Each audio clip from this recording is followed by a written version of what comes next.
Welcome to another episode of The Gray Area. It's your man, Kevin Gray, of course, of 105.3 The Fan. You can follow me on Twitter, Facebook, and Instagram at Kevin Gray Sports, and also on YouTube at youtube.com/Kevin Gray Sports.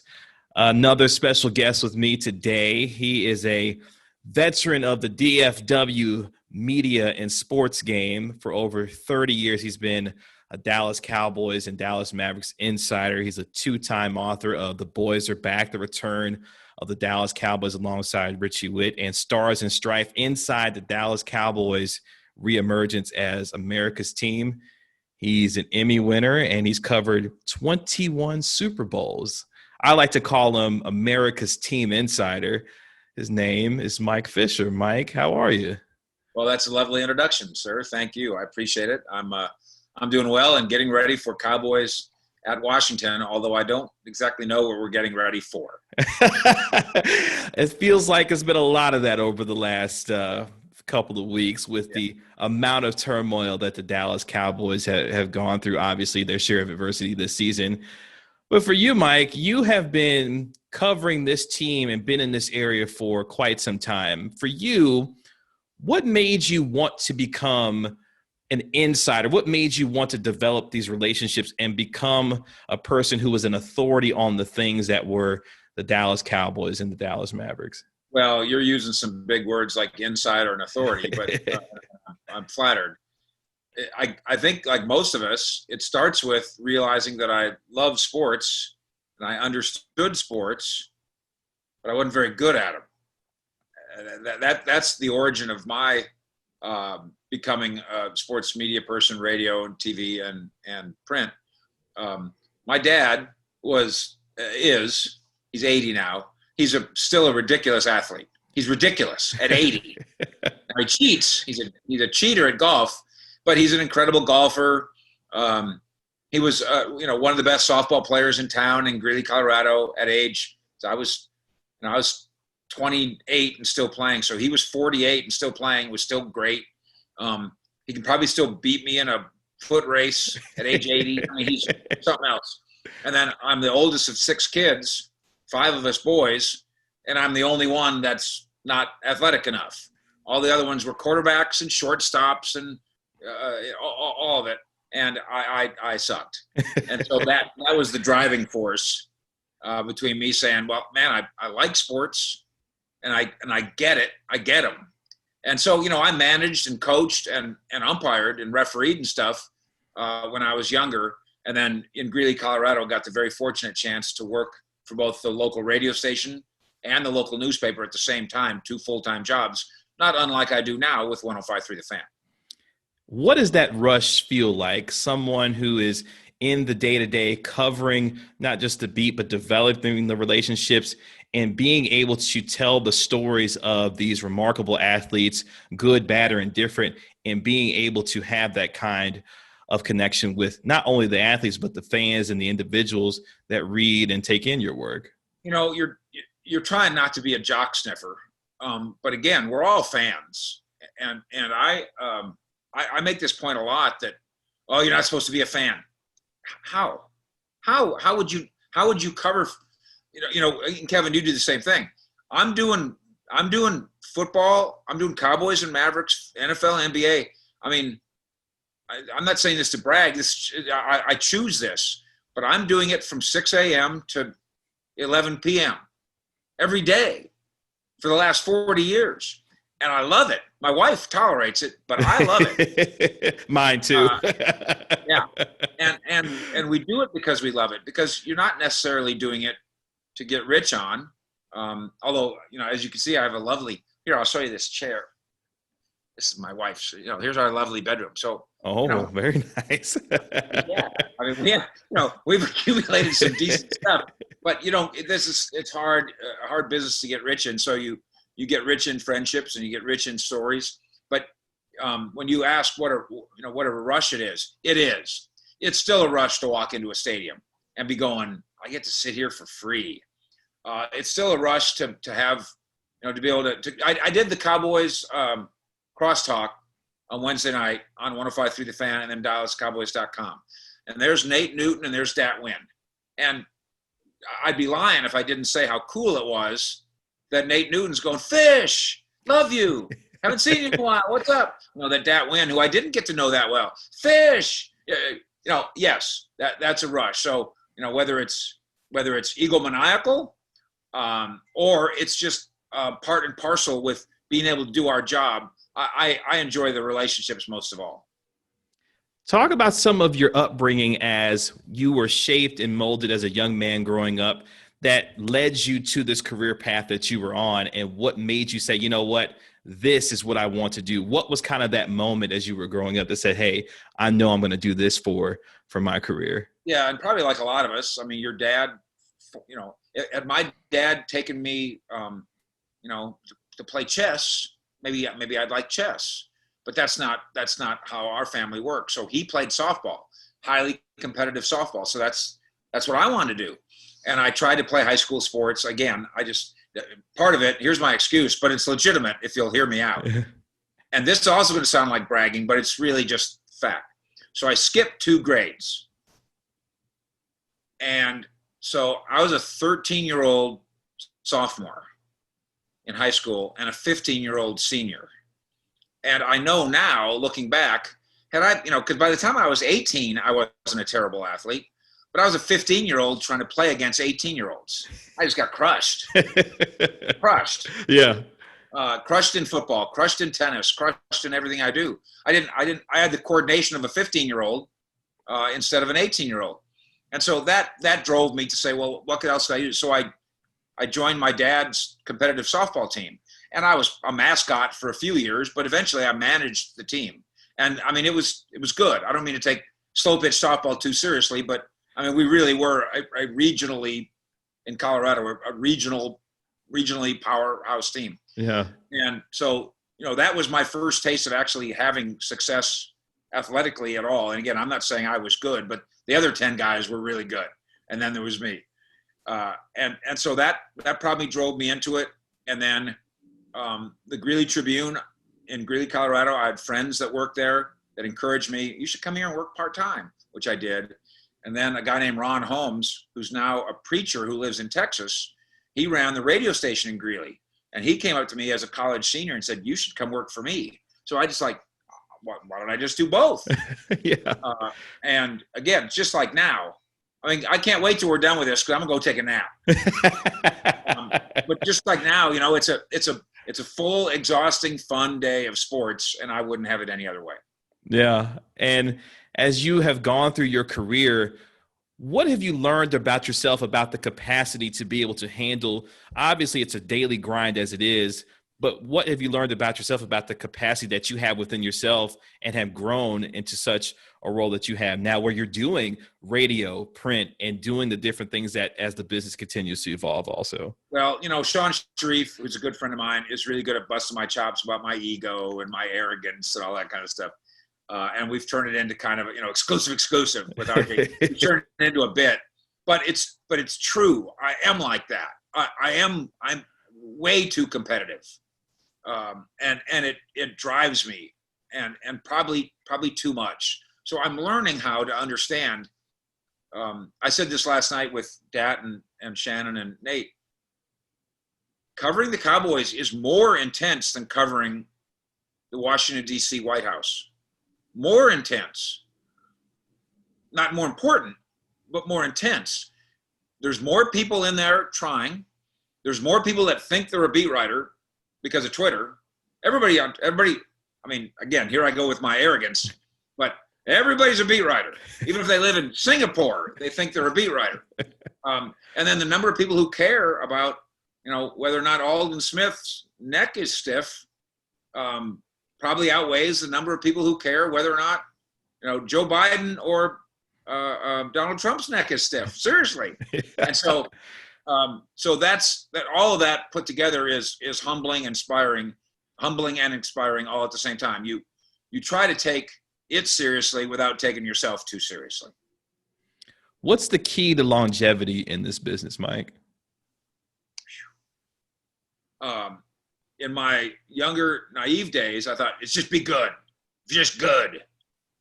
But obviously, good fortune is a big part of it. And then now, and Kevin, you know this as well as anybody, the ability to do it all.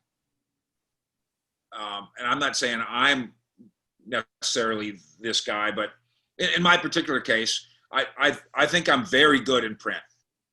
I think I'm very good. I'm very fast, very thorough. I'm very deep.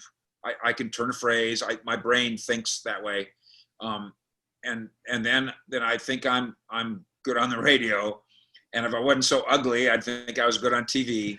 And then the next generation of me's, which includes people like you, Kevin, you can edit, podcast, run a camera, right? I went into the studio on Wednesday night. The great Ted Nichols Payne and the other guys helped me. I'm like so scared that my headphone's not going to be turned on, plugged in, and it wasn't at beginning. I'm on this thing, and Ted's in my ear saying, "Fish, the microphone's over there. You need to pull the microphone." So believe me, I'm an idiot, but the ability of your generation, especially, and you do this, write, tweet, sing, dance, podcast, edit. The guy who can't edit, the radio guy who can't edit now is worthless. I don't care how clever you are.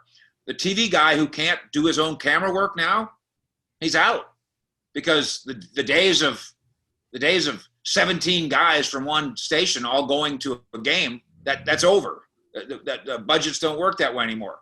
And you see the very best guys, and I'll tell you what, Dallas-Fort Worth, in terms of TV journalists, man, oh man. I don't want to even embarrass them by going through the names, but those 4 guys, they've been here for all of them. You know who I'm talking about, right? Mm-hmm. They've all 4 of them been here forever, and they're all good friends of mine. And they aren't just holding a camera. They are photojournalists, and they could be writers, and they could do whatever they had to do. So they've developed that skill the way you have, Kevin. And that would be the answer. And I say it to people, young people all the time. If you want to kind of grow up to be Kevin Gray, you have to do it all. You have to do it all well. And then I would add this, and I don't mean to be trying to be a professor here. People don't read anymore. And I'm not talking about you got to read,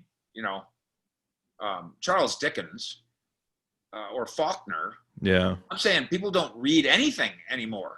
And the only way to get good at writing is to read other people's writings and then to have it seep into your brain and even borrow stuff. There's nothing new under the sun. You're not going to invent a new phrase that's never been said before. Yeah. It's almost not going to happen. So why not go and understand what Shakespeare's phrasing and borrow from it? And so that would be my encouraging thing is you can't write if you can't read. And for you, what kind of advice have you gotten along the way? I'm sure there's been certain inspirations of individuals or things that you said, that's something I can point to. What has been that for you that you've gotten along the way throughout your career? Some of them have been the great coaches that I've been lucky enough to cover. My very first guy was Dan Reeves in Denver. And in Greeley, they came and trained. This was really my lucky break. The Broncos came to my college to train, my hometown college. 1981 or something, 1982, whatever it was. No, 1984. It was John Elway's rookie year. Is that 84? I believe so. Yeah. So I'm catching on with the newspaper, and the sports editor says, "Who wants to be the Broncos guy?" Well, none of the other guys wanted more work. They were already covering high school. I said, "I don't know. I'll do it." Well, that was my break. And then the Broncos started going to the Super Bowl. So my little newspaper would send me to the Super Bowl. But I remember that very first training camp. It was in a kind of a valley, so there was an artificial bowl built of grass. A grass that you sit on and watch. So I'm sitting there watching practice one day, first couple of days, and I look up, and here's one of Dan Reeves's right-hand men, Gophers, whatever, and he's jogging towards me. I'm going, I wonder what Coach Reeves. I mean, surely this is a message for Coach Reeves. Maybe he read my story yesterday. And the guy comes over and says, "You're Mike Fisher?" And I'm all, "Yes, sir, I am." He says, Coach Reeves demands that you stand up at his practices. I was sitting on the grass. Coach Reeves would like you to stand up at his practices, please. And so that was my baptism by fire. I want to make sure that I'm semi-professional around here. Man, I couldn't begin to tell you all the. I covered those Broncos. Then I went to the 49ers, and Bill Walsh was very kind to me, and George Seifert was very good to me. Mm-hmm. And Eddie DeBartolo was good to me. In fact, one great drunken night, Carmen Policy. Have you ever, that name, right? Yes, I do. That's right. Eddie's best friend, and he was the president of the 49ers. Uh-huh. Carmen Policy and I became very fast friends. So Carmen and I won 49ers Super Bowl, decided, well, let's in New Orleans, and let's go meet on, what is it called? Bourbon Street? Bourbon Street. Let's go meet on Bourbon Street. We'll go have a coldie. So he shows up and he says, I'm supposed to meet Eddie too, Eddie DeBartolo. I said, well, that's fine. You can have half a beer with me and then leave. He goes, no, you're coming. So now it's me and Eddie DeBartolo and Carmen, and we're carousing. And Eddie goes, I'm supposed to meet somebody in an hour. And so me and Carmen are like, well, that's fine. Let's finish your half a beer. You can go. He goes, no, come with me. Yeah. And it was Ernie Banks. Oh, wow. So, I mean, what am I? I'm 30 years old. I have no idea what I'm doing. And I'm running Bourbon Street with this idol of idol baseball players. Yeah. This idol of NFL owners, and just my old pal Carmen Policy. So that was pretty awesome. The 49er experience was great. Ronnie Lott was fantastic to me. Steve Young, Guy McIntyre, a whole bunch of guys there. And then because they went to Super Bowls just like the Broncos had previously, by that time I think I'd covered 4 straight Super Bowls: Broncos, Niners. And then there was a job opening in Dallas, and it was the Star-Telegram. And my friend Ed Werder, who I happened to have gone to college with at University of Northern Colorado, recommended me for the job he was leaving at the Star-Telegram. And they hired me on the spot, and I moved here and raised 2 boys here, and certainly have no regrets from that. And then here, Nate Newton jokes about this all the time. Michael Irvin made my career, and he did. Michael Irvin was, and continues to be, incredible to me. But it's selling him short, and it's selling me short to think that was the only guy. I mean, Jerry, incredible. The medical staff here, Dave Wanstadt, North Turner. I said to Nate, because they were boo-hooing the idea of anonymous sources because of This Week with Mm-hmm. Jane and stuff. And I'm trying to explain, most of us don't want to put that. Most of us don't want to say anonymous sources. We know how much better it would be to get it on the record, but sometimes it's not the way it works. I said, Nate Newton, I'd like to remind you how often you were my anonymous source. I may have forgotten. And how often, Mark Stepnoski was, and Troy Aikman, and Jack Del Rio, and Jay Novacek, and Darren Woodson. And again, not in ways that are trying to, rip apart the locker room, just trying to be helpful, trying to educate me so I can maybe educate the audience. And, that continues today with the Cowboys too. There's still guys, even though it's a new coaching staff, I've developed relationships with some of those guys on the coaching staff, and the medical people are great, and the support staff I'm friends with are great. Marilyn Love, Jerry's secretary, is I just adore her and always have, and we're very good friends. And then the Jones family's been great to me too. So so many positive influences that have brought me good fortune as a Cowboy beat writer, Maverick beat writer. Again, same thing with Mark Cuban. Mm-hmm. I've known Mark Cuban since before he bought the Mavericks. And that was also a Super Bowl, as a matter of fact. Yeah. He came to my old radio station, 570 Cliff. Is that before your time? KLIF? Yes. Yeah. Okay, Norm was on in the morning. Norm Hitzkes. Mm-hmm. Uncle Norm, incredible. And then I was noon to 3. And then Sports Brothers, Leon Simon. Yeah. The late Leon Simon and Wally Lynn were in the evenings. So I'm doing my noon to 3 show, Fish for Lunch, which, by the way, kicked ass. And there's this guy, tall guy, black hair, needs a haircut, and he's back there tinkering. He's doing Wizmos and Gizmos and moving chords around. I go, what are you doing? He goes, oh, I'm Mark Cuban. I said, oh, I'm Mike Fisher. He goes, oh, I know. I listen to your show. I pretended I knew him. I didn't, by that time he was a millionaire, but he's just a millionaire in sales or something. Yeah. I go, what are you doing?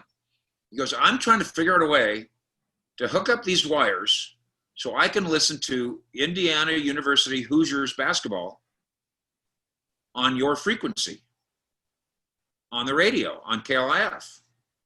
Well, this seems now, 30 years later, Kevin, I can see it in your face. You're going, what do you mean?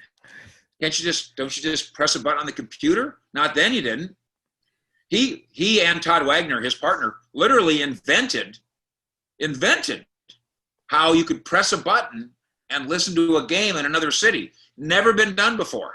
And that's why he's a billionaire. He basically then took that idea, developed it, and the two of them sold it to Yahoo.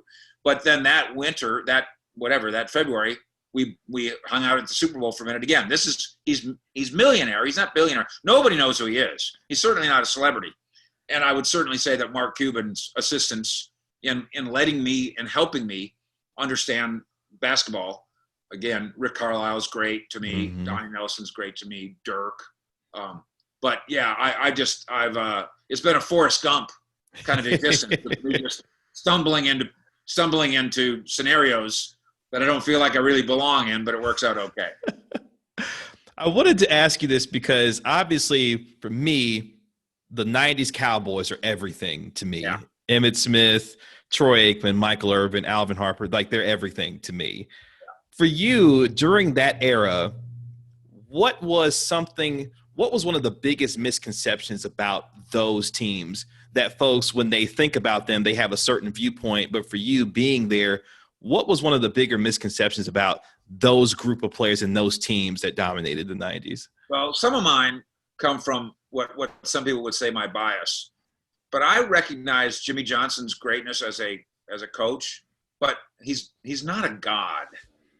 And when he left here, of his own volition, I might add, we martyred him. We turned him into this statue, this icon, this god. And he's just a smart football coach. I say this, I don't mean to be derisive about any of these guys. I've said about Rick Carlisle, I don't know that I've said it to his face, but I've said it. Rick Carlisle is 6'5". Okay, if you're 6'5" and athletic, what happens to you, Kevin? You're pretty much going to play. Play. Yeah. If you get a chance to play in the NBA, and Rick Carlisle will tell you, he wasn't great by any means, but he was an NBA player. If you get a chance to play in the NBA, that's your only chance to get a chance to be a coach, virtually, right? Almost. Yeah. If Rick Carlisle was 5'9", how would he have ever become Rick Carlisle? So I would suggest to you that if Rick Carlisle was 5'9", he would have become a coach, and he'd be coaching in northern New York right now, and he'd be at the University of Buffalo, or he'd be at a high school. And I don't mean that to cut him down. I'm just saying, it's the grace of God that Rick Carlisle was tall enough to be good enough to have Chuck Daly say, you can coach. Well, same thing with Jimmy Johnson. Jimmy ran into all kinds of fortunate breaks along the way and made fortunate decisions and then made the most of them. So Jimmy Johnson as God, that's a mythology that a bubble that I like to pop. I hate the idea that people think that Jerry didn't do anything, that Jerry had nothing to do with it. That's just not fair. It just doesn't make sense. Yeah.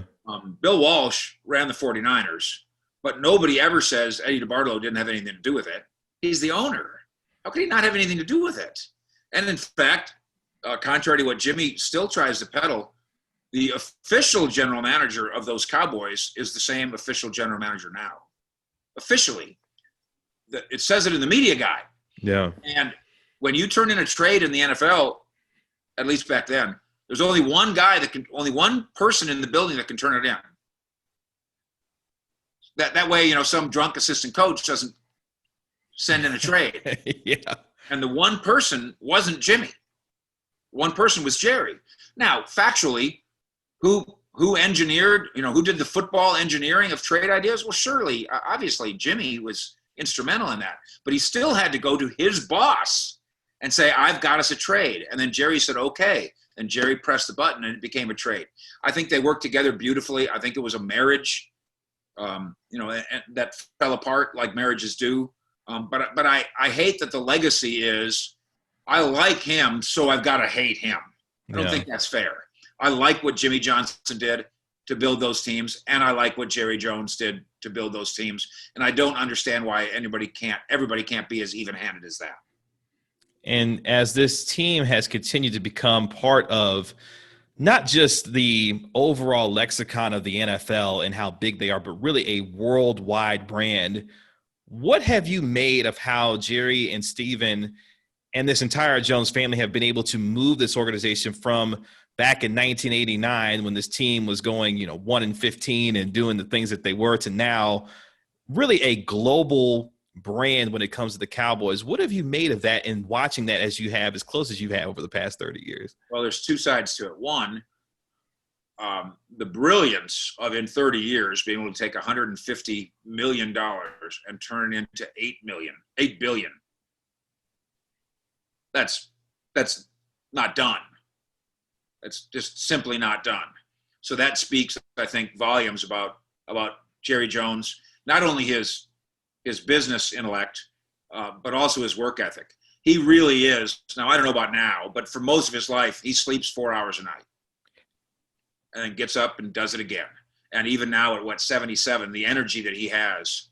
When I'm 77, you gonna kick back and relax, huh? A little bit.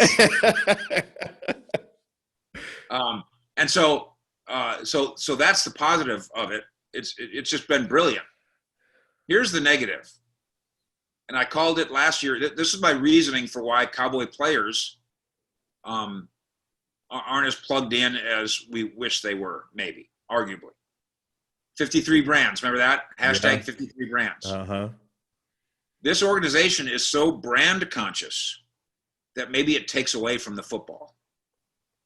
Can you really do it all? Can you really be the football general manager and the president of the oil and gas business and spokesman over there, and you got that one, and you got a meeting with, and can you really do that? Whether you're 77, 57, or 37. And when the organization decides that, because you called it a global brand, and it's true. I mean, Nike and the Cowboys and the very Yankees, few others. Very few others, yeah. Which is great for money making, but how does that help you win a Super Bowl? Or does it even take away from you winning a Super Bowl? Because once the organization says our theme is branding at least equal with football, maybe above it, but at least equal. Why can't and wouldn't a player go, that's a good point. Why don't I make sure that my branding's on brand? Why don't I make sure that I have a logo, that I have a Twitter account, that I have an Instagram, that I, that extra day that maybe, arguably, that extra day that I could spend watching film or lifting, well, I got a business meeting. And I don't begrudge any player for making that choice at all. I don't begrudge a dollar that any player makes. They're way underpaid, grossly underpaid. Every single NFL player. There's no overpaid NFL player. None. There's no such thing. You're risking your life for entertainment.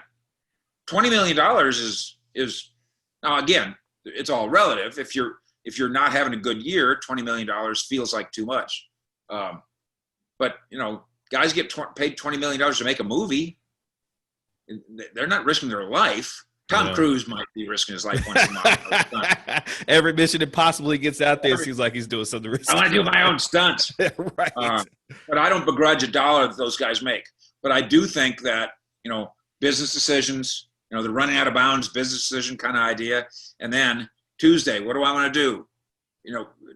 Take my wife out to dinner, feed the baby,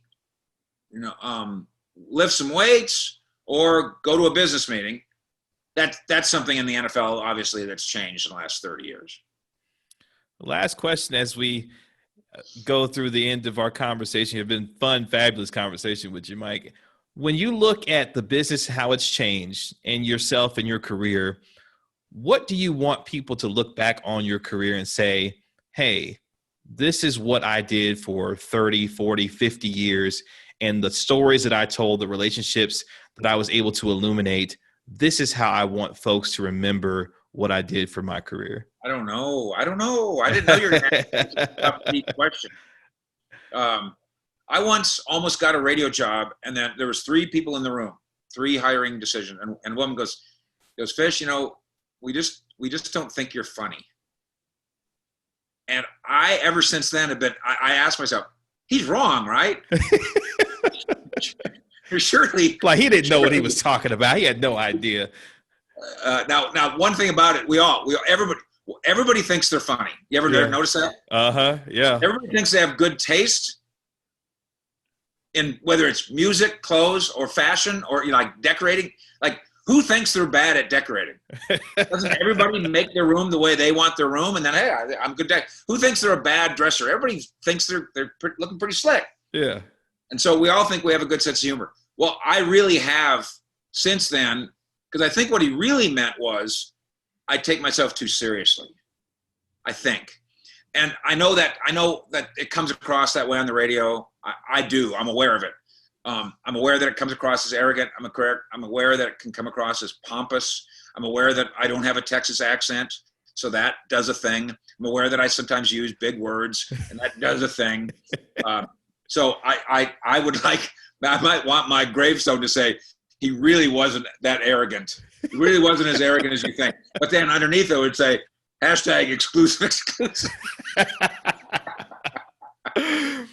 That's fabulous. He is a 2-time author, an Emmy winner, over 30 years in the game for DFW Sports for the Dallas Mavericks and the Dallas Cowboys, America's team. As I like to call him, America's Insider. You can follow him on Twitter at Fish Sports. His name is Mike Fisher. Mike, thank you so much for the time and the conversation. I'm going to let you go take that nap, okay? Okay, but I have to say one more thing, and if you want to edit this out for the sake of humility, you can. The grind is what it takes, and the Kevin Gray grind is a thing. And so I'm very appreciative of what you're attempting to do, and I'm very proud of you too. Appreciate you. Mike Fisher.